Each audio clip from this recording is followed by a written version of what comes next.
You've been listening to Ken Lain, the Mountain Gardener. Green thumbs learned while working in the Family Garden Center. Now welcome back to the Mountain Gardener.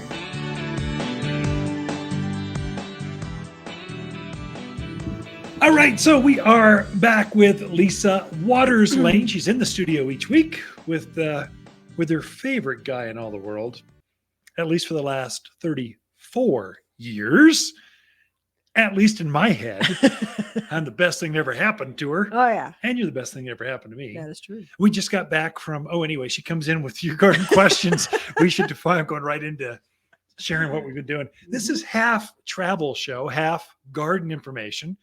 And what we've done is we used to fly everywhere. And since COVID, we've been driving more. Yep. So if it's within 500 miles, we kind of, let's jump in the car and go. Maybe even we're going to visit the kids next week. They live in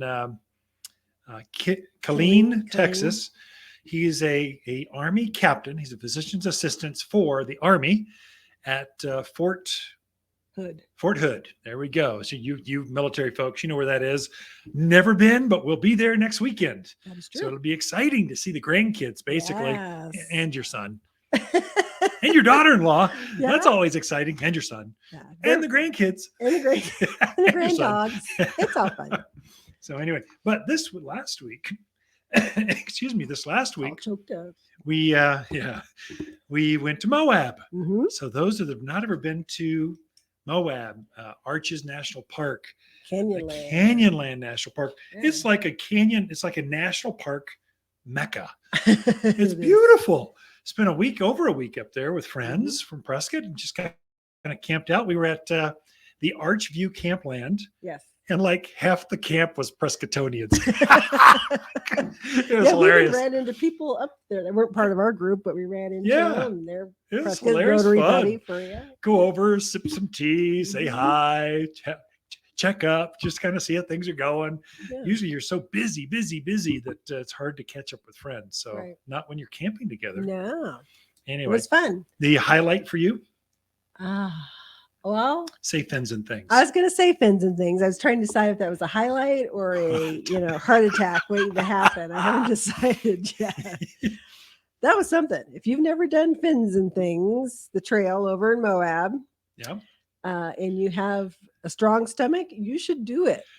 So fins and things it's a Jeep trail. It's one of the top Jeep trails in the world. Oh. And it's right there in Moab. It's one of the top 10. It always makes a top 10 list. But there's just these beefed up Jeeps everywhere. We're in a little tiny side-by-side going, driving around with these mega Jeeps. And so we could do it just as well as they could. But it's the trail. It's where you're going over these boulders. And like, if you look left, there's a precipice. If you look right, there's a precipice. If you keep going straight, there's a precipice. It's like, just follow the Jeep in front of you. It's terrifying. I hope they know where they're going. And when you get done and you live, there's a story to tell. So you can sit around the campfire and just share. So all friends kind of jumped in Jeeps and ran up there, and it was a hoot. It's fun. It is a lot of fun, but boy, it's Yeah, I would do it again in a flash. I would do it again because now I know we did it once and we lived. So I would do it again. Well, there were like 10 Jeeps in front of you that all made it. You just go, they made it. I've got a test victim. They made it. We're good to go. But be fair, there are signs that say, be cautious of emergency vehicles coming, because it's a one-way trail. Yeah. They're like, be cautious of emergency vehicles coming at you. And I'm going, okay, if they had to put that sign up, that means they've had emergency vehicles out there. So just saying. Anyway, did Arches National Park. There are arches every place. Did canyons every place. There's just fun walks, mountain bikes. It's beautiful. Fun. Very, very beautiful area. Great outdoor recreation area. So, what gardening info did the listeners get out of that last 4 minutes? Absolutely none. Yeah, maybe we should share some. What was funny is we were up hiking one morning, and we're hike. We identify plants as we hike. It's a curse. And we ran across a candy tuft. I know. Isn't that out crazy? In the middle of nowhere there's this little candy cup and it was blooming. Yeah. And I was like, holy schmoly, how did that happen? That's a perennial we sell here all the time. Yeah. We tell folks it's really tough. It's evergreen. It blooms a long time. White flowers, cute, low maintenance. And then you just see it out in the wild. You're going, see, I told you.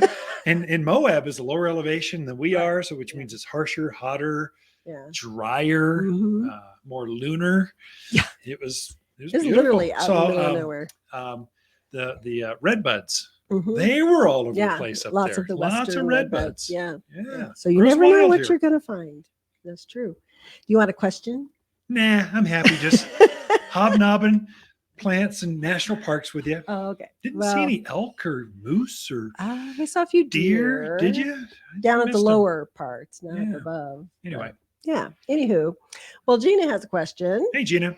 She has skunks that keep digging in her yard. And a friend told her that's because she might have grubs. Yeah, and guaranteed. She's like, is that true? Yeah. So that's the question. So Gina, so let's just, everyone should know, because this is a big skunk year. Some years there's bad. 3-4 years ago, there was a plague going through it was dangerous for us and for the skunks. It obliterated the population. Now they're back. And there's more of them than ever. And they're going out and they're digging holes in people's gardens or in the rock or in the yards. So it'll be a little tiny cone-shaped hole about the size of a golf ball, and it kind of goes to cone shape. And skunk have a very defined nose where they can smell a grub underneath the ground 3, 4, 5, 6 inches. And they'll go, there it is. They'll dig out and just kind of get there, find it, go slurp it up. Go, yum, where's another one? So you see all these little cone-shaped holes in your gardens. It's you're going, what did this? It's like a foreign, it's weird. It's like an alien thing came down, and no, it's just skunks. What do? Kill the grubs, you won't have the skunks because there won't be the food source. Get rid of the food source, you'll get rid of the skunks. So go to your neighbors, they'll bug them and put those little tiny holes in. So put down, there's a granular grub killer. Come in and get it from us. We've got a safer one than normal. It obliterates them, takes them out for the whole season. You might see them come back next spring, but probably not. You're probably good to go. This one application, granular, pray for rain or water it in. If you've got pets, usually I'll sprinkle on through the gardens. I'll water it in. It releases, goes into the soil and takes out the grubs. It just takes them. But you need to get on this right away, because as we get chillier, grubs will actually go down. They'll burrow deeper and deeper and deeper. It's like a white worm that lives in the ground that eats the roots off your plants. And so they'll burrow down 2, 3, 4 feet underground as it gets cool. And then you can't get them until they come back next spring and start doing damage. You don't want that. They'll kill your plants if you're not careful. So anyway, that's how you deal with grubs. Put a grub killer down and it gets rid. It doesn't kill the skunks, just goes, I don't smell any grubs, and they move on. Yeah. There you go. Grubs will attract javelina too. Javelina, skunks, anything that burrows in the ground, gophers, prairie dogs for you folks up in the Williams at that higher prairie elevations. Yeah, it attracts. You don't want grubs in your yard. They're bad many for reasons. you. For many reasons. Okay. The next question is from Tom. He has a fairly good sized aspen that has a huge black aphid population thing going on. Wow. So his question is, does he really need to spray, or can he just wait for the cold weather to do him in? Yeah. So if you've got bugs in your gardens, I mean, it's kind of like grubs. If you got grubs in the yard, kill them. You don't want them around. If you got aphids on your trees, they're going to do damage. They're going to suck. They don't kill the tree, but they can kill the branch, the tips.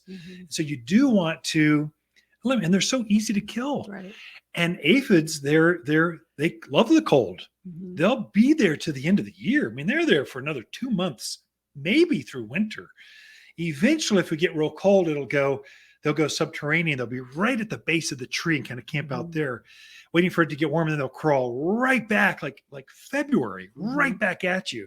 So you really do want to spray with them. There's an organic called Triple Action. It takes them right out. Sayonara. It's almost a repellent to them. So there's several sprays we have here at the garden center. They're very safe, very easy to use. We could set up a sprayer for you. Your house pressure will take you right to the top of the tree, obliterate them.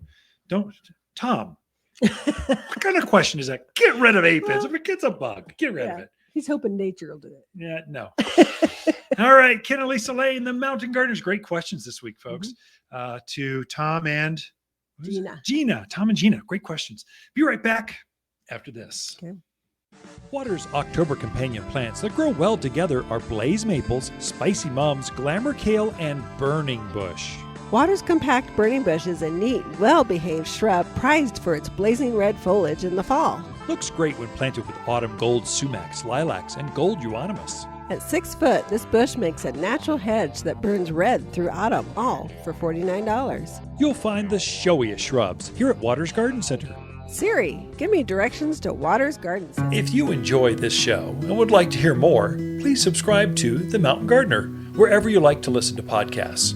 And if you'd like even more garden tips, tricks, and helpful advice, please check out my website at watersgardencenter.com for classes, videos, and more, or my online garden center at top10plants.com. Throughout the week, Lisa and I can be found here at Waters Garden Center in Prescott. You're listening to Ken Lain, aka the Mountain Gardener. Ken can be found throughout the week in Prescott at Waters Garden Center. Listen each week as he answers timely garden questions unique to mountain gardens.